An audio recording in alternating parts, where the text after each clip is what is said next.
여러분 안녕하세요. 이야기하는 남자 알겠습니다. 코로나로 인해서 멈춰있던 유럽의 축구리그가 분데스리가를 필두로 다시 돌아오려는 노력을 하고 있습니다. 당연히 영국의 프리미어리그도 리그 재개를 위해서 끊임없는 투표와 회의를 진행하고 있는 상황입니다. 현지 시간으로 지난 수요일에 있었던 리그 대표들의 투표와 정부의 허가로 이제부터 2단계 훈련까지 가능하게 된 상황이지만 아직 예전과 같은 고강도 훈련까지 허용된 것은 아닙니다. 아무튼 이렇게 긴 공백기와 더불어 취약한 훈련만으로 프리미어리그가 재개된다면 이제 막 부상에서 회복한 손흥민, 해리 케인, 무사 시소코, 스티브 베르베인 등은 과연 정상적으로 경기를 소화할 수 있을지, 다시 부상이 재발하지 않을지에 대한 위험성에 관한 이야기를 해보려고 합니다. 그럼 시작하겠습니다. 최근 프리미어리그가 재개될 경우에 빠듯한 일정 때문에 선수들이 부상당할 가능성이 25% 더 높아질 수 있다는 연구 결과가 나왔습니다. 특히 가장 빠듯한 일정을 가지고 있는 팀은 모든 토너먼트 대회를 탈락하지 않고 결승까지 갈 경우 49일 동안 13경기를 치러야 하는 맨시티입니다. 산술적으로 리그 재개 순간부터 매번 3, 4일 간격으로 경기를 치러야 합니다.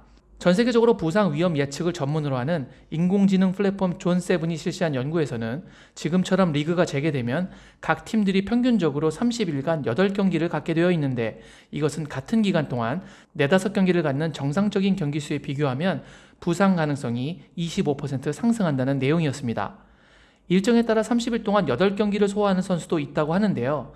조사에 의하면 그런 선수는 한 시즌 동안 전체 선수의 오직 4%밖에 되지 않는다고 합니다. 게다가 이 빠듯한 일정 말고도 큰 문제가 되는 건 촉박한 준비 기간과 충분하지 못한 훈련 방법입니다. 코로나로 인해서 충분한 연습을 하지 못했고 치열한 경기를 치를 수 있는 몸 상태와 감각을 만들기에는 이런 식의 훈련으로는 무리라는 얘기입니다. 실제로 분데스리가의 5월 16일 6개의 리그 재개 경기에서 8명의 선수가 부상을 입었는데 이는 정상보다 훨씬 높은 비율이라고 합니다.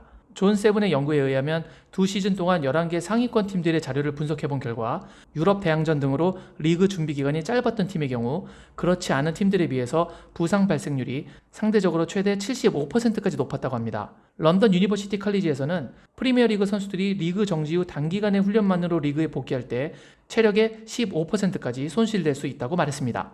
그럼 과연 이들의 분석은 얼마나 정확한 것일까요? 우리는 이 자료들을 신뢰해도 되는 것일까요? 그러기 위해서 존7에 대해 잠시 살펴보겠습니다. 존7은 35개의 프로축구팀을 포함해서 다양한 스포츠에서 500만 시간 이상의 경기 데이터를 수집하고 분석한다고 합니다. 선수들의 몸에 장착하는 웨어러블을 통해 훈련, 경기, 선수의 부상 이력, 체력 테스트, 수면 패턴까지 추적하여 매일매일 수백만 개의 데이터를 모은다고 합니다. 그래서 과거 부상을 당했던 패턴과 비슷한 시그널이 감지되면 경보를 발생하고 부상 발생 전에 이를 예방하는 시스템이라고 하는군요.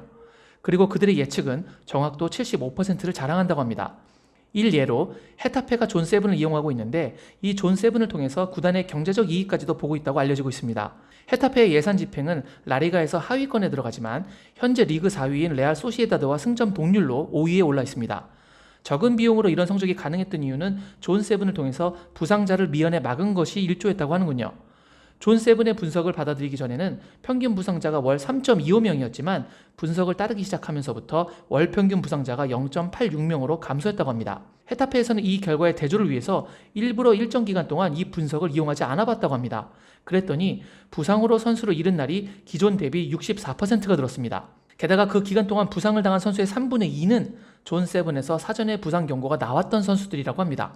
그래서 이 자료를 신뢰하게 된 헤타페는 그들의 분석을 따르게 됐고 한 시즌 전체 기간 동안 부상자 단 8명을 기록하며 라리가에서 부상자 명단 최하위를 기록했다고 합니다.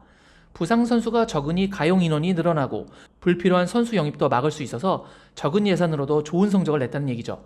다시 이야기의 중심으로 돌아와서 보셨던 것처럼 존7이 제시하는 프리미어리그 재개 시 선수들의 부상 위험이 25% 증가할 것이라는 자료는 상당히 신뢰가 가는 자료로 보입니다. 그런데 문제는 많은 한국 축구 팬들의 관심이 토트넘으로 몰려있고 그 팀의 손흥민 선수와 다른 주축 선수들은 부상으로 인해서 전력 이탈 기간이 다른 선수들보다 더 길었다는 것이며 심지어 대부분 외과 수술을 받았다는 점이죠. 이 문제에 대해서 토트넘의 무리뉴 감독은 영국 스포츠 전문 채널인 스카이 스포츠와 인터뷰를 가졌습니다. 무리뉴 감독은 인터뷰에서 해리 케인, 손흥민, 그리고 모든 토트넘 선수들이 부상에서 회복되었다. 하지만 모든 선수들이 리그 재개 시 준비 기간이 부족해 상당히 힘들 것으로 보인다라고 말했습니다. 무리뉴 감독은 지금 훈련을 하고는 있지만 정부의 규제로 인해서 풀 매치 훈련은 못하고 소규모 그룹 훈련만 하고 있기 때문에 이것은 실정과 정말 큰 차이가 있다고 말했습니다. 그러면서 해리 케인 같은 경우는 5개월 정도 출전을 하지 못했는데 현재 훈련은 많은 한계를 가지고 있다.